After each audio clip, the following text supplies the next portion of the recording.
오늘 설교 말씀의 제목은 지난 시간에 이어서 먼저 된 자, 나중 된 자 이 말씀으로 우리 마태복음 20장을 함께 보도록 하겠습니다. 지난 시간에도 먼저 된 사람이 나중 될 수 있고 또 나중 된 사람이 먼저 될 수 있음에 대해서 말씀을 드렸습니다. 자, 지난 시간의 말씀의 요점은 하나입니다. 누가 먼저 손을 내미느냐, 누가 먼저 부질없는 것, 누가 먼저 의지했던 것을 다 내려놓을 수 있느냐. 근데 주님이 보셨을 때 저 사람은 먼저 손 내밀 것 같고 먼저 다 버릴 것 같았는데 못 버리는 사람이 있어요. 이 사람은 다 나중되는 거예요. 그리고 또 누군가를 볼 때 저 사람은 절대 먼저 손 내밀지 않을 거야, 못 버릴 거야, 그냥 믿음이 없으니까.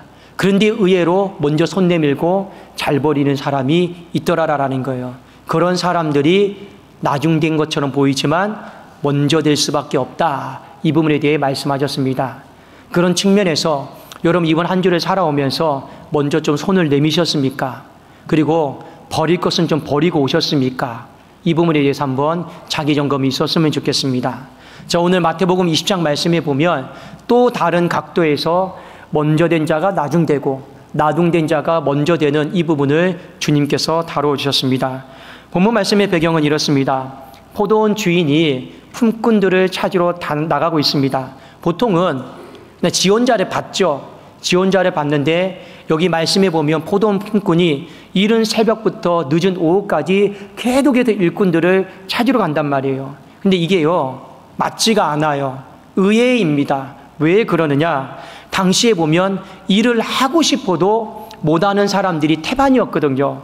성경의 3절에 보면 장터에 놀고 서 있는 사람들이 또 있는지라.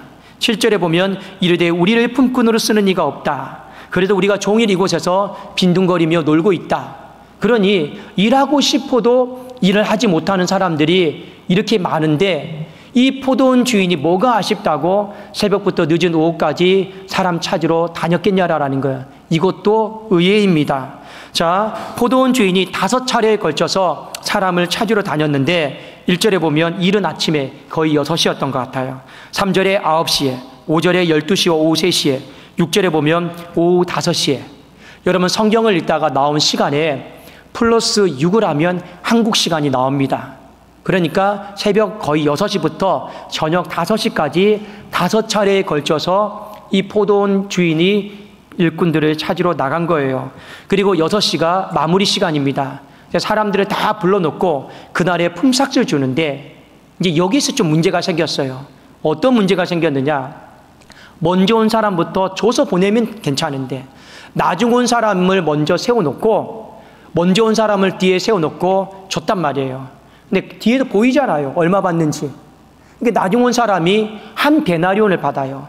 이 한 데나리온은 하루 일당인데 풍족한 하루 품삯이에요. 다 쓰고도 남을. 그러니까 이 나중 온 사람이 한 데나리온을 받았어요. 1시간 일한 사람이. 뒤에 먼저 온 사람이 야, 나는 더 받겠구나. 왜요? 더 많이 일찍 와서 일했으니까요. 그리고 속으로 이런 생각을 했던 것 같습니다. 참 이 집 주인은 자비롭다, 긍휼이 많다, 너그럽다. 이런 생각을 당연히 할 수밖에 없었습니다. 근데 문제는 바로 10절이에요. 자, 한번 여러분 마태복음 20장 10절을 한번 띄워주시고 제가 한번 읽어드릴게요. 먼저 온 자들이 와서 더 받을 줄 알았더니 그들도 한 데나리온씩 받은지라. 여기서 여러분 문제가 생긴 겁니다. 분명히 먼저 온 사람들은 더 받을 줄 알았어요. 왜요? 늦게 온 사람들이 1시간 전에 온 사람이 한 데나리온 받았으니까요. 그런데 내 손에도 똑같이 한 데나리온이 지어지자 이때부터 사람이 돌변하기 시작했습니다. 이 원망이 터지기 시작한 거예요. 그래서 11절 12절에 보면 받은 후에 집주인을 원망하여 이르되 나중 온 이 사람들은 1시간밖에 일하지 아니하였거늘 그들을 종일 수고하며 더위를 견딘 우리와 같게 하였나이다. 이때 포도원 주인이 품꾼에게 이렇게 이야기합니다. 친구여, 내가 너에게 잘못한 것이 무엇이냐? 이미 너는 들어올 때부터 계약서에 한 데나리온을 받기로 약조하지 않았느냐? 내가 무엇을 잘못했다고 너 그렇게 그러느냐? 왜 나를 악한 사람으로 몰아세우느냐? 하시면서 오늘 16절에 이런 결론을 내리셨습니다. 나중된 자로서 먼저 되고 먼저 된 자로서 나중되니라. 여러분 오늘 말씀해 보면 분명히 나중 온 사람이 있고 먼저 온 사람이 있어요. 근데 포커스는요, 나중 온 사람에게 맞춰져 있지 않습니다. 오늘 말씀의 포커스는 먼저 온 사람에게 맞춰져 있어요. 그리고 그 먼저 온 사람이 왜 나중 자리로 밀려날 수밖에 없느냐, 이 부분을 성경은 우리에게 다루어 주고 있습니다. 먼저 온 사람의 특징이 무엇인지 아십니까? 은혜를 낭비했다라는 거예요. 결론이 뭐냐면 은혜를 낭비하는 사람은 반드시 다 나중될 수밖에 없다. 이것이 오늘 본문 말씀의 결론입니다. 자, 그러면 본문을 통해서 먼저 온 사람들이 어떻게 자신들에게 주어진 은혜를 낭비하고 있는가, 세 가지 관점에서 우리가 한번 살펴보겠습니다. 자, 첫 번째, 은혜의 가치가 있고 수고의 가치가 있어요. 그런데 이 은혜의 가치보다 수고의 가치를 더 크게 여길 때 은혜는 낭비가 됩니다. 자, 마태복음 20장 12절 한번 띄워주겠습니까? 같이 한번 읽어봅시다. 시작. 나중 온 이 사람들은 1시간밖에 일하지 아니하였거늘 그들을 종일 수고하며 더위를 견딤 우리와 같게 하였나이다. 먼저 은혜의 가치는 뭐냐? 놀고 있는 나를, 아무도 써주지 않는 나를, 아무도 나를 불러주지 않는 나를 하나님이 불러주셨다라는 거예요. 그게 바로 은혜의 가치입니다. 희망이 없던 인생에게 하나님이 일할 수 있는 희망을 주신 것. 만일 하나님께도 오늘도 나를 불러주지 않았다라면 나는 이 불볕더위와 이 어려움들을요, 포도원 안에서가 아니라 이 장터에서 무의미하게 나는 땀 흘리고 견디면서 살았을 거예요. 여러분, 일을 할 수 있다는 것이 얼마나 축복인지 아십니까? 그건 은혜예요. 어떤 사람은 충분히 일을 할 수 있음에도 불구하고 써주는 사람이 없어요. 얼마나 여러분 가슴이 아픕니까? 일할 수 있는데, 능력도 있는데 써주는 사람이 없어요. 갈 곳이 없어요. 여러분, 우리가 보통 놀고 먹는다고 그러죠. 놀고 먹는 것도 길어봤자 한 달입니다. 2달, 3달, 4달, 1년 놀고 먹어보세요. 그게 여러분 사람을 지치게 만들고 힘들게 만들고 우울증과 절망 속에 버겁게 만들어버려요. 놀고 먹는 게 여러분 은혜는 아닙니다. 제가요, 저희 부모님이 간혹 가다가 내가 몸이 너무 아프다, 힘들다 자꾸만 전화해서 아쉬운 소리를 할 때 제가 부모님에게 이렇게 당부를 합니다. 아버지, 어머니, 이제 그만 좀 일 좀 하세요. 충분히 이제 먹고 사는데 지장 없잖아요. 그만 좀 일하시고 이제 더 이상 아프다 하지 마시고 병원도 좀 다니시고 약도 좀 잡수시고 그렇게 했으면 좋겠습니다라고 제가 말씀을 드리거든요. 그런데 또 일 나가세요. 그러면 저랑 또 다투잖아요. 어느 날 아버지가 저에게 이런 말씀을 하십니다. 아들아, 내가 솔직히 돈 벌려고 일을 하는 건 아니야. 그런데 매일같이 집에 있는 게 너무 힘들어. 그리고 일을 하지 않으면 내가 너무 어려워. 마음이 너무 힘들어. 아버지가 그 속내를요, 저에게 말씀을 해주시더라고요. 그래도 집에 있는 것보다 밖에 있다가 돌아오는 게 내가 마음이 좀 더 편하고 너희 엄마 마음도 좀 편하지 않겠냐?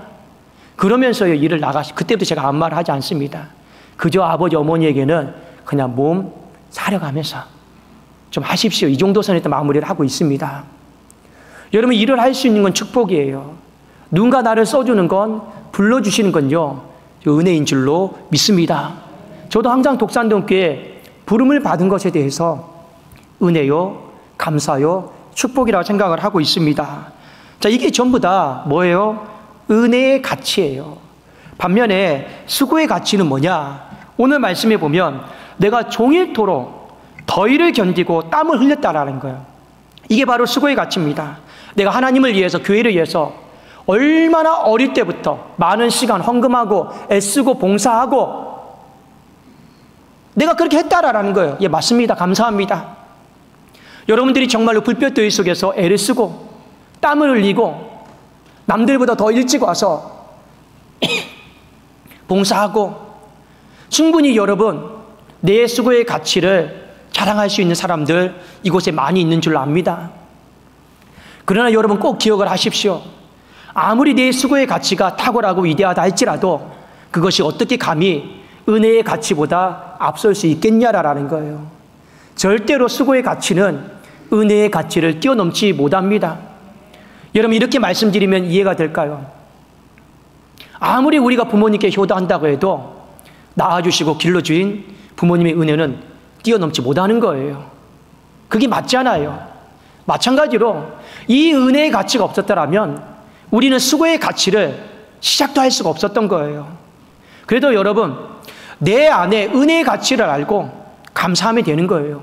그런데 이런 사람들, 은혜의 가치보다 수고의 가치를 더 크게 여기면 이것이 내 삶에 은혜가 낭비되고 있는 증거다라는 거예요. 이 사람은 당연히 먼저 왔음에도 불구하고 나중으로 밀려날 수밖에 없습니다. 두 번째, 받은 은혜를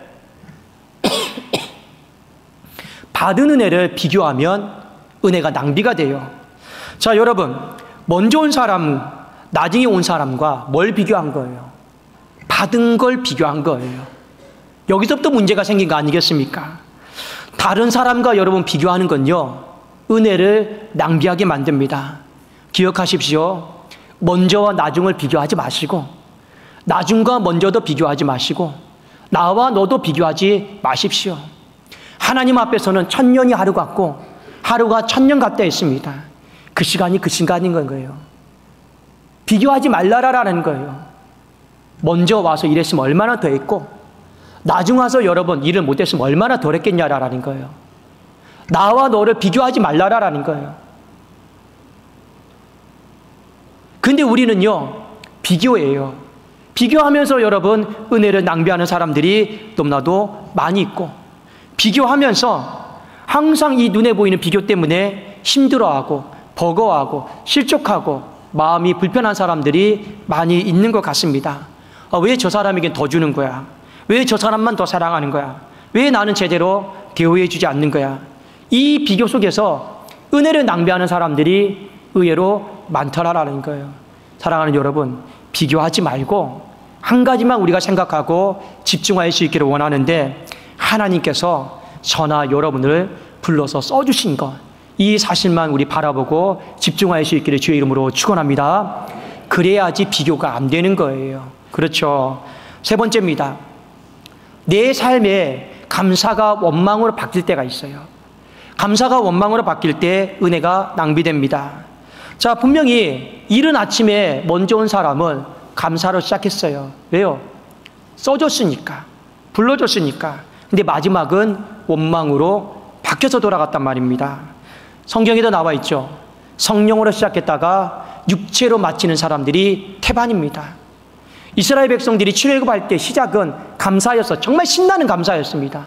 근데 그 광야 생활은 원망과 불평으로 얼룩졌고, 광야 1세대는 원망 때문에 다 멸망했습니다. 불평 때문에 다 멸망한 거죠.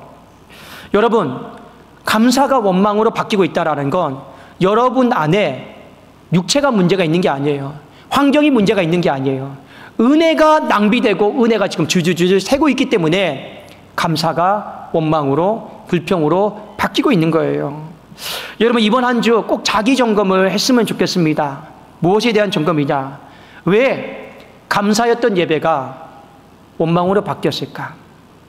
왜 감사였던 섬김이, 봉사가 왜 원망으로 바뀌었을까? 왜 감사했던 모임이 버겁고 원망으로 바뀌었을까? 왜 감사했던 서로가 원망으로 바뀌었을까? 왜 감사했던 담임 목사가 원망으로 바뀌었을까? 우리 안에 왜 감사했던 것들이 원망과 불평으로 바뀌었을까? 이 이유를 괜히 포도원 주인 붙잡고 찾을 필요는 없습니다. 포도원 주인에게 할 말은 아니죠. 내 스스로에게 한번 찾아보는 거예요.